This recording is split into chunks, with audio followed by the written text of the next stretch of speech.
ಮರುದಿನ ಬೆಳಿಗ್ಗೆ ವೃಷಭ್ ಗೀತಾ ರೂಮಿಗೆ ಬಂದು, ಗೀತಾ ಇವತ್ತು ಬರುವ ಹುಡುಗನನ್ನು ನೋಡು, ಆಮೇಲೆ ನಾನು ನೀನು ವಿನಯ್ ಭೇಟಿ ಆಗೋಣ. ನಾನು ಅವನ ಫ್ಯಾಮಿಲಿ ಬಗ್ಗೆ ತಿಳಿದುಕೊಂಡು ನಂತರ ಡಿಸೈಡ್ ಮಾಡ್ತೀನಿ. ನಾನು ನೋಡಲ್ಲ ಇವತ್ತು, ನಾನೇ ಅಪ್ಪನಿಗೆ ಹೇಳಿ ಅಮ್ಮನನ್ನು ಒಪ್ಪಿಸ್ತೀನಿ.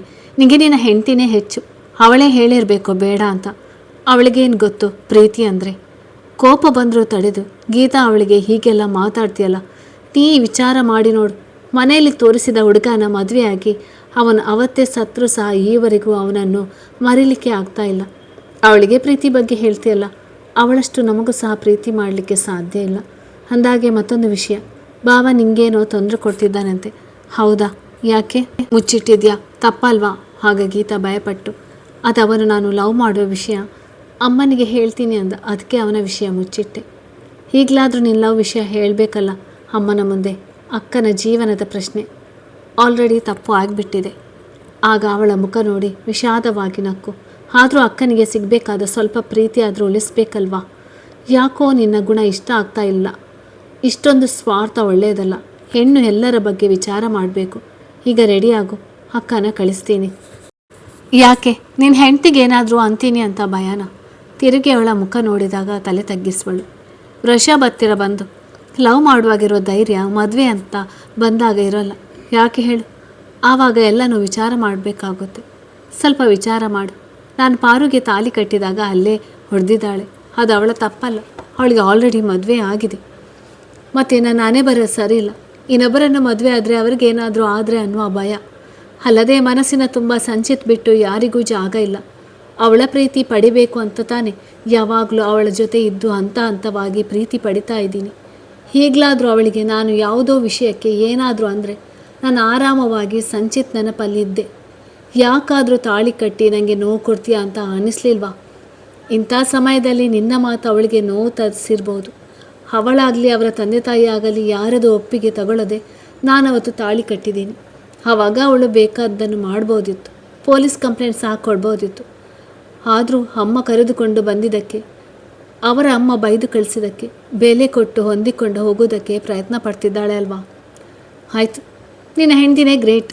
ಈಗ ರೆಡಿ ಆಗ್ತೀನಿ, ಯಾರನ್ನು ಕಳಿಸ್ಬೇಡ. ಆಗ ವೃಷಭ್ ಏನು ಮಾತನಾಡದೆ ಬರುವನು. ಪಾರು ಕಿಚನ್ನಲ್ಲಿರುವಾಗ ಕಮಲಮ್ಮ ಬಂದು ಕಾಫಿ ಮಾಡಿ ಪಾರು ಕೈಯಲ್ಲಿ ಕೊಟ್ಟು, ಇದು ವೃಷಭ್ ಅಣ್ಣನಿಗೆ ಕೊಟ್ಟು ಬಿಡಿ, ಆಗಲೇ ತಲೆನೋವು ಅಂತಿದ್ರು. ಪಾರು ತೆಗೆದುಕೊಂಡು ಬಂದಾಗ ವೃಷಭ್ ಕಣ್ಣು ಮುಚ್ಚಿ ಕುಳಿತದ್ದು ನೋಡಿ ಅವನ ಹೆಗಲು ಹಿಡಿದು, ರೀ ಕಾಫಿ, ನೀವೇನು ತಲೆನೋವು ಅಂತಿದ್ರಲ್ಲ, ತಗೊಳ್ಳಿ, ನಾನು ಗೀತಾಗೆ ರೆಡಿ ಆಗೋಕ್ಕೆ ಸಹಾಯ ಮಾಡ್ತೀನಿ ಎಂದು ಹೊರಡುವಾಗ ಪಾರು ಕೈ ಹಿಡಿದು, ಬೇಡ, ಅಕ್ಕ ಹೆಲ್ಪ್ ಮಾಡ್ತಾಳೆ.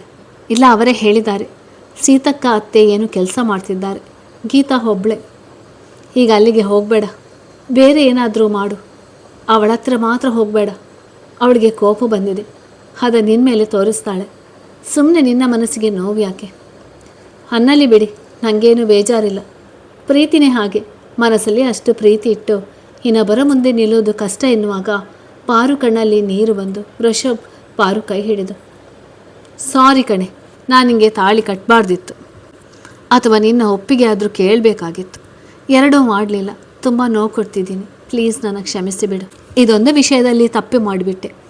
ಹಾಗೇನೂ ಇಲ್ಲ, ನಾನು ಮರಿಬೇಕು, ಮರೆತು ಜೀವನ ಮಾಡಬೇಕು. ಹಾಗೆ ಅವರ ನೆನಪಲ್ಲಿ ಇರೋದು ತಪ್ಪು. ಅವರು ಆಸೆ ಪಟ್ಟಿದ್ದು ನಾನು ಸುಖವಾಗಿ ಇರಬೇಕು ಅಂತ. ಆದರೆ ಅವರಂಥವರೇ ಸಿಕ್ಕಿದ್ದಾರೆ, ಅದೇ ಖುಷಿ. ನೀವೇ ನನ್ನ ಸಂಚಿತ್ ಅಂತ ಖುಷಿಯಾಗಿರ್ತೀನಿ, ನನಗೇನು ನೋವಿಲ್ಲ. ಥ್ಯಾಂಕ್ ಯು ಪಾರು, ನಿಮಗೆ ಯಾವುದೇ ಕಾರಣಕ್ಕೂ ಯಾವುದೇ ವಿಷಯಕ್ಕೂ ಬಲವಂತ ಮಾಡೋಲ್ಲ. ನಿನ್ನ ಖುಷಿನೇ ಬಯಸ್ತೀನಿ. ಸರಿ, ನಾನು ಗೀತಾಗೆ ಸಹಾಯ ಮಾಡ್ತೀನಿ. ನೀವು ರೆಡಿಯಾಗಿ, ಇನ್ನೇನೋ ಬರ್ತಾರಂತೆ, ಅತ್ತೆ ಹೇಳ್ತಾ ಇದ್ರು. ಬೇಡವೇ, ಅವಳ ಕಡೆ ಯಾಕೆ ಅನ್ನಿಸ್ಕೊಳ್ತೀಯಾ? ಏನಾಗಲ್ಲ, ನೀವು ಸುಮ್ಮನೆ ರೀ. ಮತ್ತು ಅತ್ತೆಗೆ ಡೌಟ್ ಬಂದರೆ ಅದಕ್ಕೆ ಏನುತ್ತಾ ಗೀತಾ ರೂಮ್ಗೆ ಬಂದಾಗ ಪಾರು ನೋಡಿ ಕೋಪ ಮಾಡಿಕೊಂಡು ಮಾತನಾಡಬೇಕೆನ್ನುವಾಗ ಪಾರು ಮಾತಾಡಿ, ಗೀತಾ, ಈಗ ಬರೋದು ನೋಡೋದಕ್ಕೆ. ನೋಡಿದ ತಕ್ಷಣ ಹ್ಞೂ ಅನ್ನೋಲ್ಲ, ಅಥವಾ ಮದುವೆನೂ ಆಗೋಲ್ಲ. ಧೈರ್ಯವಾಗಿರು. ಏನೇ ಬಂದರೂ ನಾನೇ ನಿನ್ನ ಪ್ರೀತಿ ಸಿಗುವ ಹಾಗೆ ಮಾಡ್ತೀನಿ. ಆದರೆ ಈಗ ಅತ್ತೆಗೆ ಡೌಟ್ ಬರಬಾರ್ದು, ಪ್ಲೀಸ್. ಅದಕ್ಕೆ ಖಂಡಿತ ನೀವು ಸಹಾಯ ಮಾಡಬೇಕು. ಖಂಡಿತ ಮಾಡ್ತೀನಿ. ಈಗ ನೀನು ಸೀರೆ ಬಿಟ್ಟು ರೆಡಿ ಆಗು ಎಂದು ತಾನೇ ಗೀತಾಗೆ ಸೀರೆ ಉಡಿಸಿ ಒಡವೆ ಹಾಕಿ ಮುಡಿಸಿ ಚೆನ್ನಾಗಿ ರೆಡಿ ಮಾಡುವಳು. ಎಷ್ಟು ಚೆನ್ನಾಗಿ ಕಾಣ್ತಿದ್ಯಾ, ನಂದ್ರಷ್ಟೇ ತಾಗುತ್ತೆ. ಅಷ್ಟರಲ್ಲಿ ಅಲ್ಲಿಗೆ ಸೀತಾ ಬಂದಾಗ, ಏನು ಪಾರು, ಎಷ್ಟು ಚೆನ್ನಾಗಿ ರೆಡಿ ಮಾಡಿದ್ಯಾ, ನಿಮಗೆ ಸೀರೆ ಉಡಲು ಬರ್ತಿದ್ದಿಲ್ಲ? ಸೀತಕ್ಕ ಒಂದಿನ ನಾನು ಗೀತಾ ಪ್ರಾಕ್ಟೀಸ್ ಮಾಡಿದ್ದೀವಿ, ಅದರಿಂದ ಈಗ ಈಸಿ. ಹುಡುಗ ಏನು ಮಾಡ್ತಾರೆ? ಚಾರ್ಟೆಡ್ ಅಕೌಂಟೆಂಟ್ ಅಂತೆ, ಸ್ವಂತ ಆಫೀಸ್ ಇದೆ ಅಂತ. ತಂದೆ ಅಷ್ಟೇ ಇರೋದು, ಅದು ಬೇರೆ ಊರಲ್ಲಿ. ಹುಡುಗನ ಅಕ್ಕನ ಮನೆಯಲ್ಲಿ ಇದ್ದಾನೆ. ಮದುವೆ ಆದಮೇಲೆ ಬೇರೆ ಮನೆ ಮಾಡ್ತಾನಂತೆ. ಹಾಗಾದರೆ ಸರಿ, ನಮ್ಮ ಗೀತಾ ಚೆನ್ನಾಗಿರ್ತಾಳೆ. ಈಗ ಕರೆದುಕೊಂಡು ಬಾ. ಆಲ್ರೆಡಿ ಬಂದಿದ್ದಾರೆ. ಯಾರ್ಯಾರು ಬಂದಿದ್ದಾರೆ?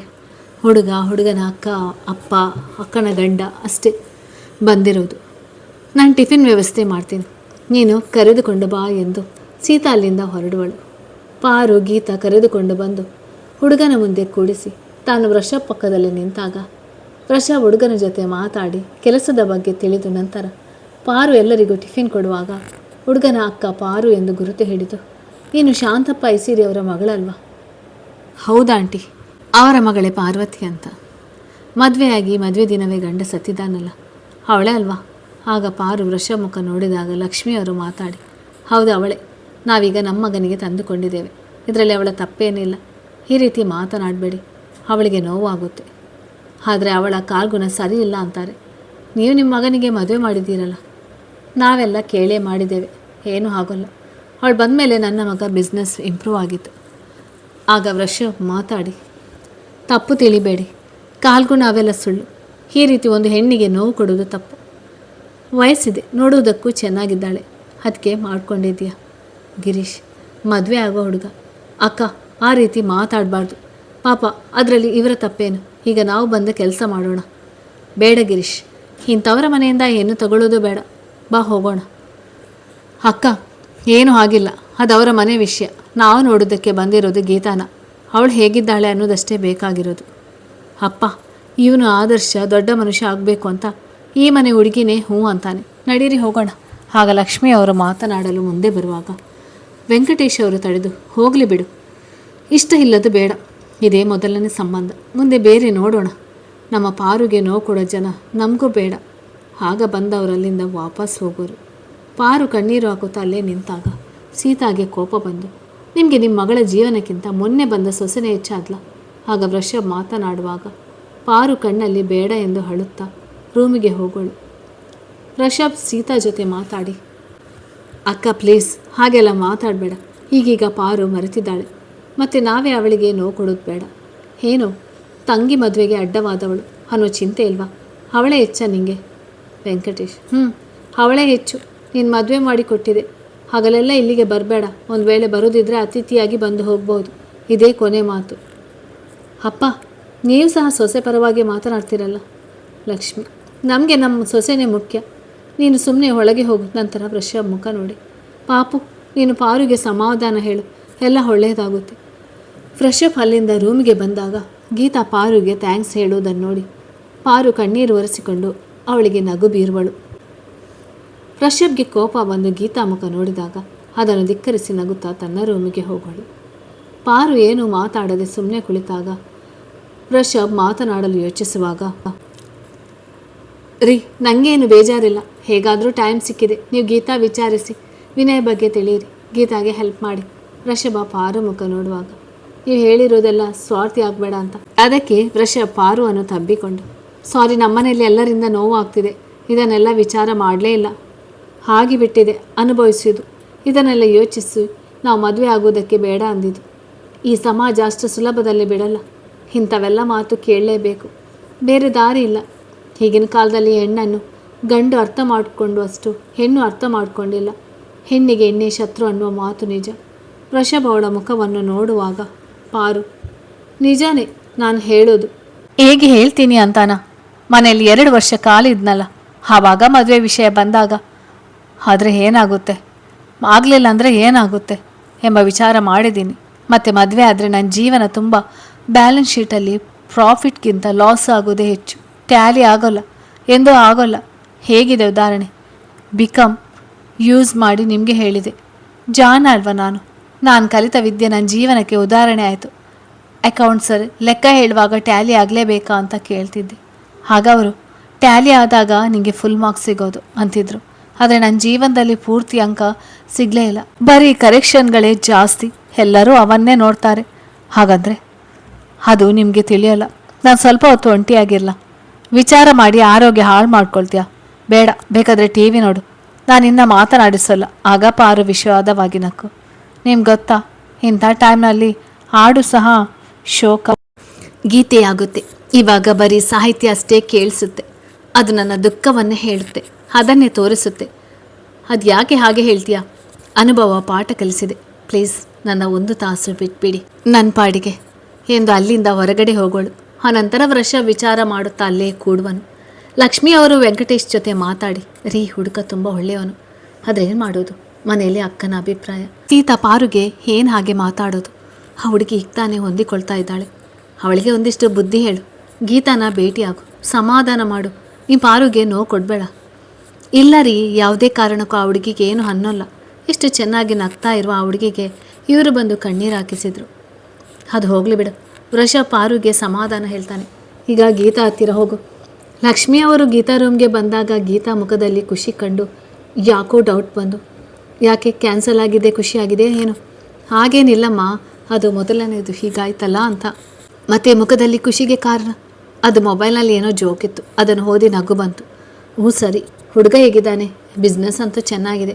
ಆದರೆ ಅವರೇ ಬೇಡ ಅಂದು ಹೋದ್ರಲ್ಲ. ಹಾಗಲ್ಲ, ಒಂದು ವೇಳೆ ಇಷ್ಟಪಟ್ಟಿದ್ರೆ ಅಂತ ಕೇಳಿದ್ದೆ. ಚೆನ್ನಾಗಿದ್ದಾರೆ, ನನಗಿಂತ ಹೈಟ್ ಅನ್ನಿಸ್ತಾರೆ.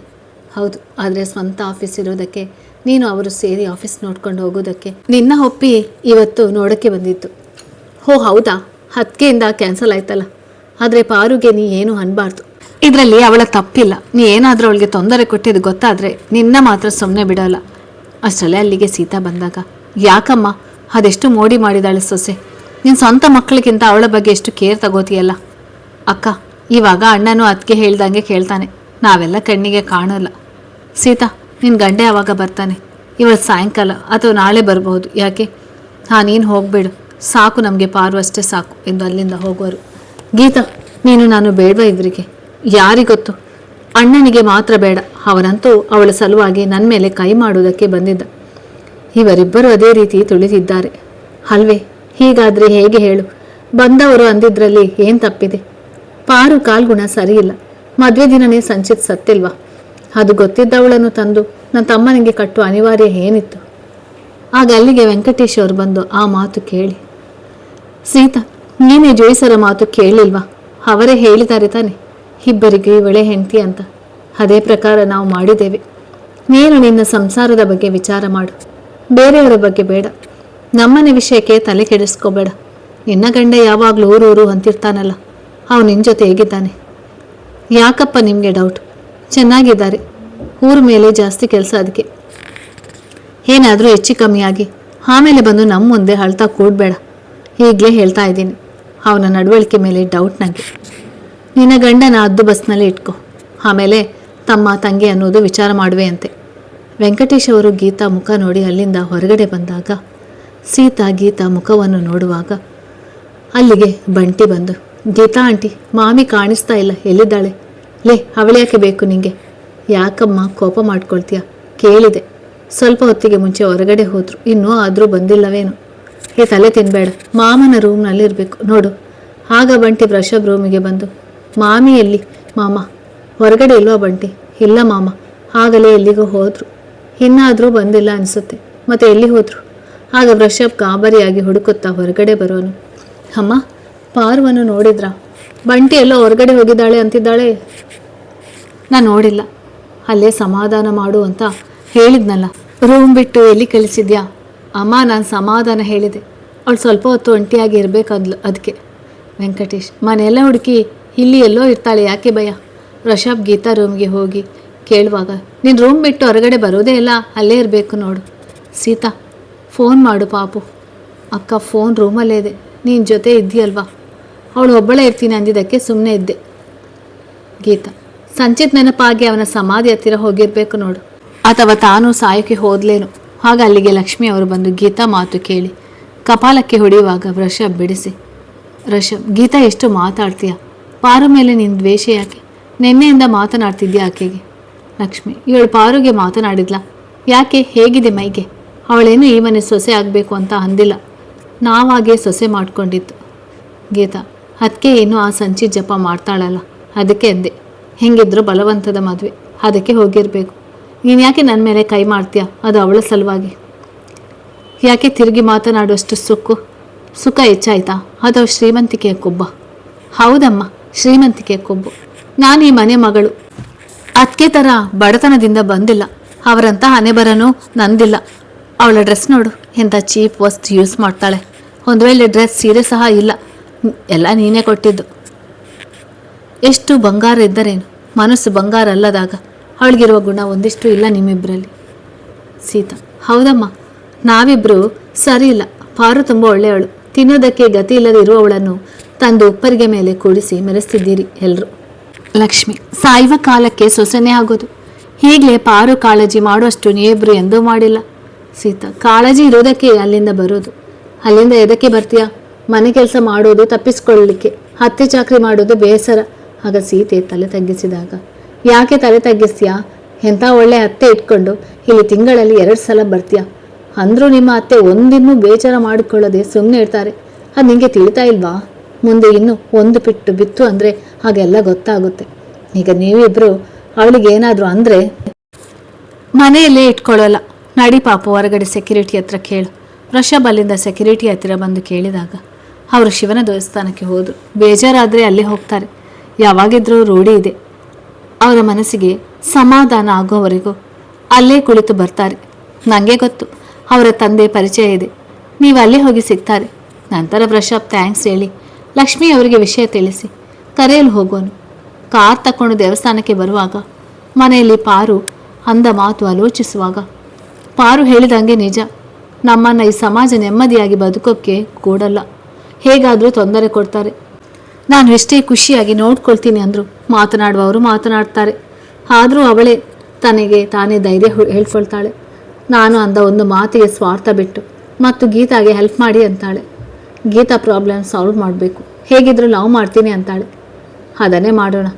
ಕಾರ್ ದೇವಸ್ಥಾನದ ಹತ್ತಿರ ಬಂದಾಗ ನಿಲ್ಲಿಸಿ ಒಳಗೆ ಹೋಗುವಾಗ ಒಂದು ವೇಳೆ ಪಾರು ದೇವಸ್ಥಾನದಲ್ಲಿ ಇಲ್ಲದೆ ಹೋದರೆ ಕತೆ ಮುಂದುವರಿಯುತ್ತದೆ.